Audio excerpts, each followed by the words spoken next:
Alright, what's up? We're here with David Pastorius. This is me, Josh Barnett, obviously. I'm down here for Bellator and decided, since I happen to be down in the beautiful state of Florida, come see my buddies while I'm down here. So let me introduce you to him. He's a huge fight fan. I'll let him describe it for himself. So what's up, Dave? Oh, I was just talking, basically filming up your nose for a second there. How's that work? So I hear you're a big fight fan, buddy. Yeah. Yeah? So tell us a little bit about how you came into the whole Pride deal and how you got your first record deal. Yeah, I've been a fan of Pride for like years going back, and I ended up originally going to Japan the first time with the Jocko Big Band. Mm-hmm. And that wasn't really my scene at all, but I went over there. It was a cool gig to go to Japan. And from watching Pride all the time with Buddy Keith, when I was over there, I was talking to, we played at, what was it called?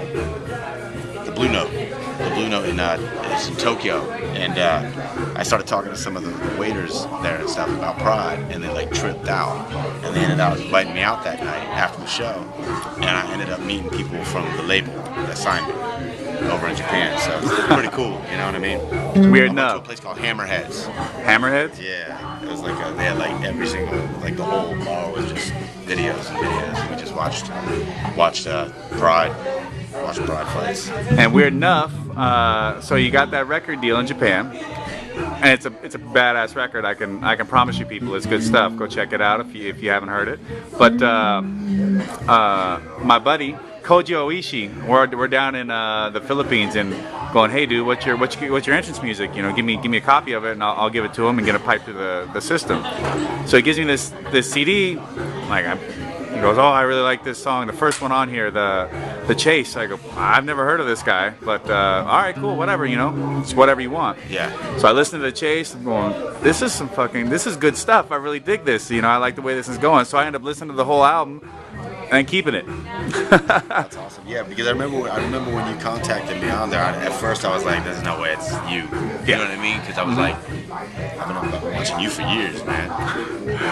Well, even enough. So basically, after that, I said, you know, everybody's got a MySpace page, and how many David Pastoriuses can there be? Not too many. So looked you up, found you, and I was like, yeah.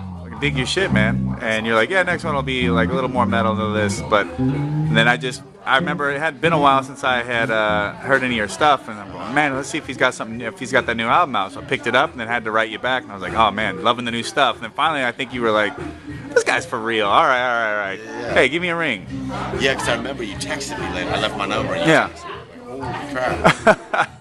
Awesome. Yeah, well, you know, there's a lot of mutual appreciation here, but it was cool enough. David came down here tonight, play a little gig, so I get a chance to hang out, watch him play. And I've been watching him just beat the hell out of this bass. In fact, I haven't seen so many different ways to play a bass guitar tonight. But I mean, it's like you're inventing shit as you go. Yeah, the one thing. Want to play something? Yeah, go ahead. I got this one thing. It's like.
You know, one of the things is the bass has as an advantage over the regular guitar, in my opinion, is that because it's like percussion and guitar put together. So when you jam on a bass, it's even easier to put together a rhythm and a song and a flow than it is with even a 6-string or a 7-string or an 8-string. Not to say that you can't jam on those too, but without a backing drum track, it's not quite the same. But with a bass, it's rhythm and melody together. Yeah. So it's like, yeah, and I get into doing some stuff like that. It's just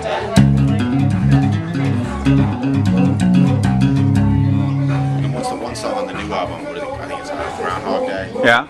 That one. That's the one thing I wish the bass was turned up a little bit in the recording. Because the bass line on it.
Yeah, I just had to pull my camera out because I've been sitting here watching you just warm up, play around, whatever, and I'm just going, why the hell am I not getting this on film? It's awesome, man. Make somebody want to learn how to play, you know what I mean? Yeah. Although I have no aspirations of pulling off the stuff you're doing, but it's just like watching somebody fight. You know, it gives you that interest to go into the gym, try it out, try to get that perspective from the person that's on the mat, or the person that's got the guitar, or person behind the drum kit. Even if, regardless of your skill level, it gives you that much more insight and that much more ability to appreciate what it is that they do, you know? And you love it already. It's just getting that much extra just gives you that much more ability to realize that passion and to feel it and understand it.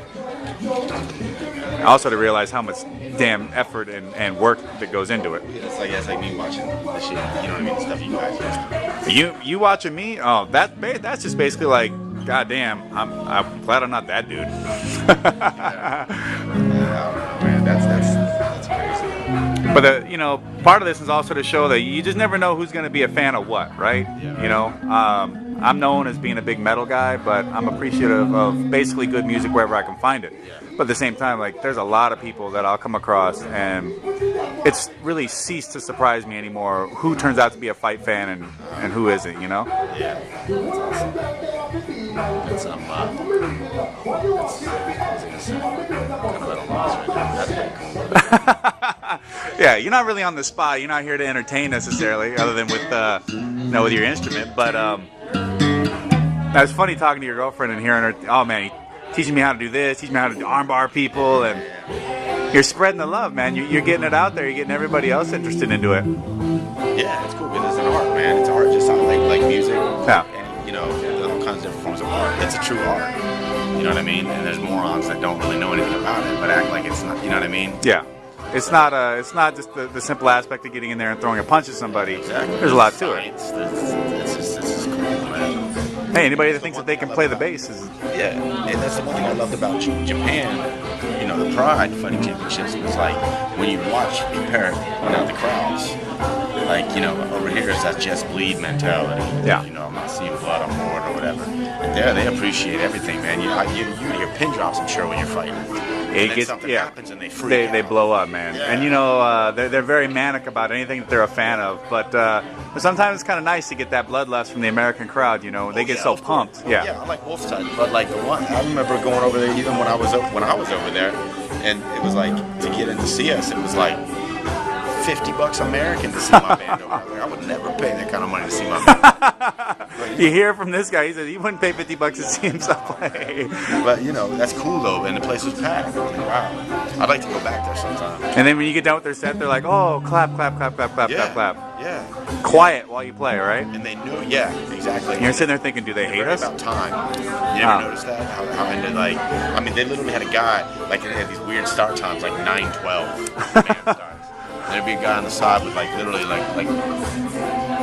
You know what I mean? Yeah, they're very big on punctuality. Well, I'm gonna let you keep jamming, buddy. I'll keep filming if you don't mind. But good to talk to you for a bit. Maybe we'll catch up in a little while.